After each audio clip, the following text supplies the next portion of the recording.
Amis de la nature, bonjour. On va parler aujourd'hui des groseilles à maquereau. Ce petit fruit très important. Euh, et puis c'est aussi pour redonner ses lettres de noblesse à ce petit fruit qui est un petit peu rentré en désuétude ces dernières années, qui est mal connu et qui est pourtant un fruit savoureux, qui a de bonnes qualités nutritives et qui a un goût assez singulier, assez particulier, qui ressemble à rien d'autre qu'à la groseille à maquereau. Et puis faire connaître ce fruit parce que évidemment c'est un fruit qu'on ne trouvera pas sur les étals des supermarchés, y compris dans les magasins bio, etc. Tout simplement parce que c'est un fruit qui se conserve pas très bien après cueillette. Donc quand on connaît les circuits de distribution, etc., bon bah ils s'enquiquinent pas à avoir des fruits qui risquent de leur rester sur les bras. Et voilà quoi, c'est le côté mercantile qui veut ça. Donc c'est plutôt des petits fruitiers à planter dans son jardin, si on a un jardin évidemment. Donc c'est voilà, donc il est là, hein, il est là notre petit arbuste. Alors c'est un arbuste qui fait environ 1 mètre de haut, plus ou moins. Hein. Là en l'occurrence il est en place depuis environ 5-6 ans et il a sa taille adulte. Ça peut être 1,50 m grand maximum, hein, on va dire, mais en général ça fait 1 mètre de haut, 1 mètre de large. Donc c'est un arbuste épineux, hein, il y a des petites épines dessus, mais ça dépend des variétés. Il y a des variétés qui sont dépourvues d'épines. Ici on est sur une variété épineuse, c'est la variété Winam's Industry. Alors pour ceux qui s'intéressent, ça s'écrit WINHAMS pardon, Industry avec un Y à la fin, vu que c'est un terme anglais. Donc les variétés sont différentes et la couleur est différente aussi. Là comme vous pouvez le voir, on est vraiment sur un petit fruit qui est entre jaune et rose. Il est un petit peu marbré. Je vous montrerai un peu mieux en détail après le fruit. Mais on peut avoir vraiment une large palette de couleurs, allant du vert, jaune, rose, jusqu'à vraiment couleur cassis, quoi. Notamment la variété Captivator, qui est une variété d'ailleurs qui est sans épines. Et les fruits sont vraiment noirs, hein. Ça ressemble à des gros cassis, des grosses bêtes cassis, quoi. Donc cet arbuste aime les sols frais. Donc si vous êtes vraiment dans une région très sèche, prévoyez quand même un endroit à mi-ombre, avec des arrosages, hein, s'il n'y a pas de pluie pendant longtemps, mettre un peu d'eau. Parce que il n'a pas des racines énormes qui vont s'ancrer profondément dans le sol, donc il ne va pas pouvoir aller chercher l'humidité bien au fond. Les racines sont assez superficielles. En revanche, au niveau de la plantation, il n'y a pas besoin d'un sol particulièrement riche. N'importe quel type de sol peut lui convenir. Il s'adapte à tout type de sol.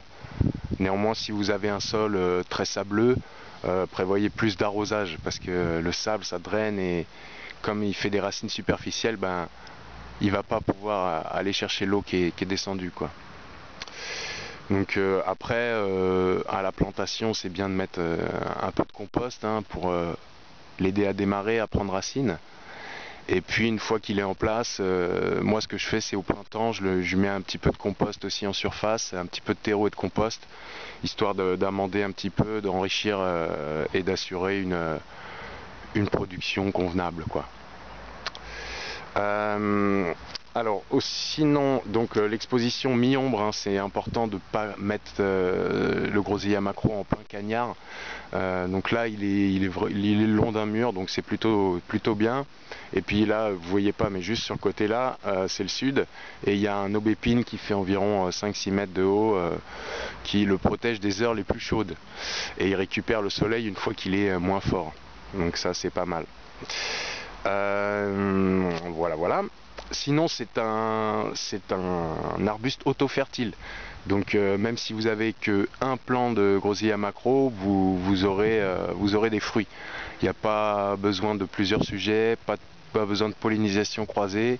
Donc ça c'est quand même un certain avantage. D'autant que moi ici c'est le seul que j'ai. Donc il aurait fallu en mettre plusieurs si c'était pas le cas. Donc là un arbuste suffit, il est auto-fertile. Alors au niveau des fruits, alors les fruits ils sont très esthétiques, hein. Enfin, moi j'aime beaucoup. Je vais vous montrer, j'en ai cueilli quelques-uns là, quelques-unes plutôt. Donc voilà un peu la beauté de ces baies qui sont mal connues. Vous voyez la taille, hein, donc c'est quand même beaucoup plus gros que des groseilles à grappes. Et on est sur de la taille d'un grain de raisin à peu près, quoi. Voilà, donc là c'est assez variable, mais en général, voilà. Donc là c'est du Winamps Industry. Donc moi j'aime beaucoup cette couleur. Après, au niveau de la saveur, c'est assez semblable, hein, selon les variétés. C'est vraiment la couleur qui va changer surtout. Donc c'est des fruits vraiment très intéressants, je trouve. Donc la maturité, elle arrive au niveau du mois de fin juin jusqu'à fin juillet. Là, actuellement, là, on est début juillet, donc on est en pleine saison. Je vais décrocher l'appareil après pour vous montrer un peu plus près, parce que là, c'est vrai qu'on voit pas très bien. Je peux zoomer un petit peu, mais on voit pas très bien. On a l'impression qu'il n'y a rien dans l'arbuste, mais en fait, bon, déjà, j'ai fait des cueillettes et puis il y en a pas mal, hein, par rapport à la taille de l'arbuste. On peut espérer avoir, un kilo, 1,5 kg par arbuste sans problème. S'il est dans des bonnes conditions, évidemment, hein. S'il est en sécheresse absolue et tout, il va pas fournir autant, quoi. Alors donc les fruits, comme je vous disais, moi je les trouve vraiment très esthétiques. Et puis c'est un goût très singulier, très particulier. On n'est pas du tout dans le goût de la groseille. C'est largement moins acide que la groseille et c'est beaucoup plus charnu. C'est moins juteux, il y a plus de chair. D'ailleurs, faire un jus de groseille à macro, je pense qu'on n'en retirerait pas beaucoup de jus en fait, au final. Donc c'est vraiment un fruit à manger comme ça, direct sur l'arbre, quoi. Donc environ 1 kg. Bon, dans des conditions vraiment extrêmement favorables, on peut avoir 2 kg. Voilà. Puis après, en fonction aussi des amendements qu'on fait, si on apporte beaucoup de matière organique, on peut espérer avoir plus. Au niveau de la consommation. Alors au niveau de la consommation, l'idéal c'est comme j'ai envie de dire comme pour tous les petits fruits, hein, que ce soit les groseilles, les framboises, les cassis, les casseilles, l'idéal c'est de les manger immédiatement après cueillette, quoi. Je veux dire là ces petites baies là que j'ai récoltées, je vais les manger cet après-midi, quoi. Parce que déjà au niveau de la conservation, ça se conserve pas au-delà de 3 jours, 3-4 jours, elles vont ramollir, elles vont être moins bonnes. L'idéal c'est vraiment de les consommer juste après la cueillette, hein, ou au moins le jour même, quoi, après cueillette. J'ai pas entendu parler de confiture pour les casseilles et comme je disais juste avant, comme il n'y a pas beaucoup de jus, je pense que c'est pas une baie qui est propice à faire de la confiture avec. Et puis je pense que ça serait un petit peu du gâchis en fait. Enfin, sauf si on a vraiment des quantités astronomiques, mais il vaut mieux les manger telles quelles. Après j'ai entendu parler qu'on pouvait la cuisiner avec du poisson, du maquereau notamment, hein, ce qui est à l'origine de son nom d'ailleurs. C'est les Anglais qui affectionnent ce genre de recettes. Personnellement j'ai jamais essayé, mais je pense qu'un de ces jours j'essaierai. Ça peut être intéressant. Donc c'est surtout, ils font une sauce à base de groseille à macro, puis il y a même les petits fruits qui sont avec, donc ça peut être sympa, ça peut être un mariage intéressant.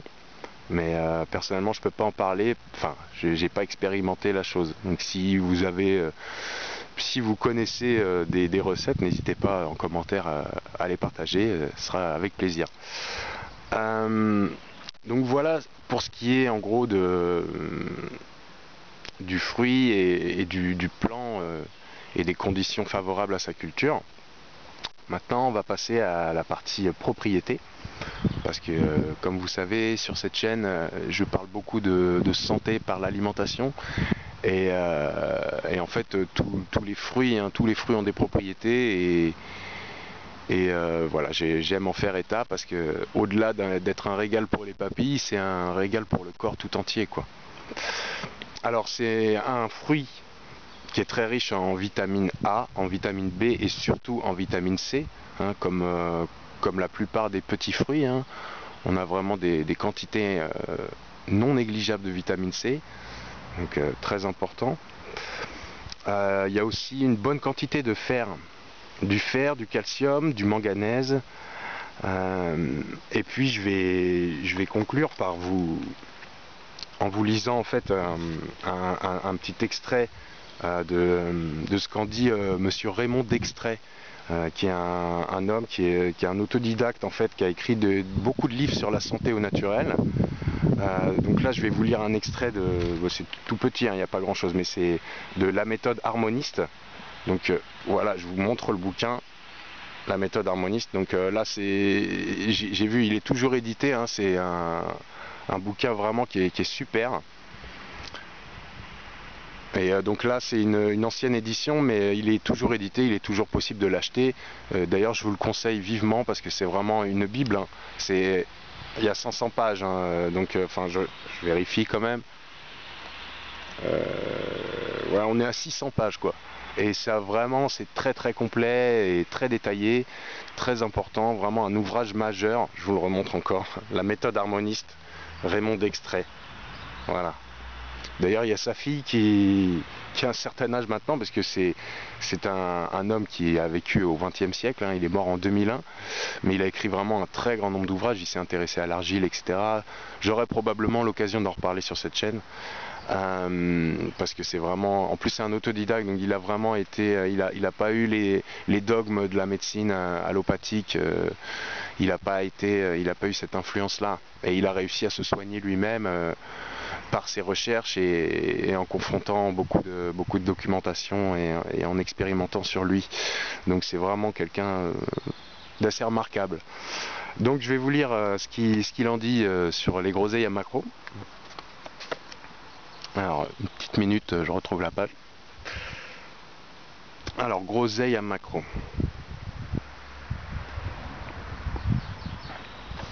Alors, alors alcalinisante, diurétique et légèrement laxative, la groseille à macro convient bien en cas de constipation, fièvre infectieuse, affection inflammatoire des appareils digestifs et urinaires. C'est aussi un décongestionnant du foie. Voilà, pas mal quand même. Pas mal. Et ce qui est, je trouve surtout important, c'est qu'elle est alcalinisante. C'est-à-dire qu'elle elle va alcaliniser le corps. Parce que c'est vrai que c'est vachement important. On a souvent beaucoup trop d'acide dans notre nourriture, de la nourriture acidifiante, hein, que ce soit les viandes, les céréales, le fromage, tous les produits laitiers. Le sucre blanc, etc. Tout ça, ça va acidifier l'organisme. Et donc, ce genre de petits fruits, hein, pour autant qu'ils contiennent du sucre, mais du sucre naturel, c'est un alcalinisant de l'organisme, quoi. Donc, il va rétablir un équilibre. On a souvent des organismes beaucoup trop acides à cause de la nourriture industrielle, frelatée, trop sucrée, raffinée, produits laitiers, céréales, tout ça. Enfin, c'est un peu la cata, quoi. Donc voilà, quoi, c'est vraiment un fruit très important. En tout cas à mes yeux. Et puis c'est un fruit vraiment, enfin regardez, quoi, je vais en manger un petit là. Une petite. Pas pourquoi je mets au masculin tout le temps. Mais en tout cas, c'est vraiment un goût très particulier. Personnellement, je préfère largement à la groseille à grappe. Il y a vraiment de la chair, il y a de la matière. La peau est un peu coriace, souvent je la recrache. Mais il y a pas ou peu de pépins dedans, comparé aux groseilles qui sont fourrées de pépins.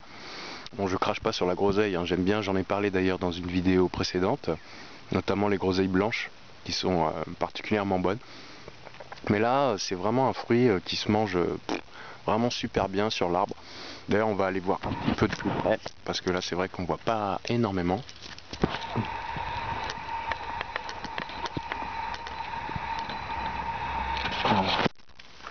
Regardez. Donc, contrairement aux groseilles à grappe, les fruits sont isolés en fait. Ça fait pas des grappes de fruits quoi. Ils sont par-ci par-là quoi. Mais vous voyez, il y en a une belle quantité en fait. Et d'autant que j'en ai cueilli déjà. Il faut que je fasse attention parce qu'il y a quand même des petites épines. Donc voilà, il y en a pas mal. Et là, on est en pleine saison. Donc la saison dure environ, enfin, au niveau de la cueillette, pendant 2-3 semaines. Pendant 2-3 semaines. Mais j'en profite d'ailleurs pour vous montrer là. À côté, on a, si je puis dire, comme un cousin. C'est un casseillier en fait là. Là, c'est un casseillier. En fait, le casseillier, c'est un hybride entre les groseilles à maquereau et le cassis. Et ça fait des baies qui ressemblent à des gros cassis. Mais bon, je suis un petit peu déçu par le goût. Je trouve ça au niveau gustatif beaucoup moins intéressant que les groseilles à maquereau et beaucoup moins intéressant que le cassis aussi. Donc c'est un mélange des deux, mais en fait c'est moins bien que l'un et que l'autre. Je trouve, après c'est très personnel. Donc voilà, c'était la vidéo sur les groseilles à maquereau. Donc si vous voulez en planter chez vous, je vous recommande. Il y a cette variété là qui est très jolie. La Captivator, si vraiment ça vous gêne d'avoir des épines, vous pouvez prendre la variété Captivator qui fait des baies aussi très jolies, qui sont, comme je disais tout à l'heure, on dirait des gros cassis, hein, sont vraiment très noirs, violacés quoi. Et puis elles sont un peu mieux résistantes à la chaleur aussi, donc si vous êtes dans le sud peut-être ce sera plus adapté. Mais en tout cas, mi-ombre, hein, pas plein cagnard. Comme vous voyez, je vous parlais tout à l'heure, hop, là on a un aubépine là, qui protège au niveau des heures les plus chaudes. Donc là progressivement l'arbuste va revenir au soleil. Mais là sur des heures moins chaudes, vers les 16-17 heures, il repasse progressivement au soleil. Bon, bah, j'espère que cette vidéo vous a plu. Et n'hésitez pas à laisser des commentaires, à rajouter des choses si j'en ai oublié, parce que je suis pas, voilà, je connais pas tout, loin de là. Et puis si vous avez des recettes aussi, oui effectivement. Si vous avez essayé les confitures, vous me direz ce que ça a donné. Mais bon, moi de toute façon, vu la quantité que j'ai, je vais pas faire des confitures avec une si petite quantité. J'en profite directement sur l'arbre, sur l'arbuste. Voilà, c'était donc les groseilles à maquereau, variété Winham's Industry sur cet arbuste. Et voilà. Bon, et ben, je vous souhaite un bel été et puis à bientôt pour une prochaine vidéo. Ciao!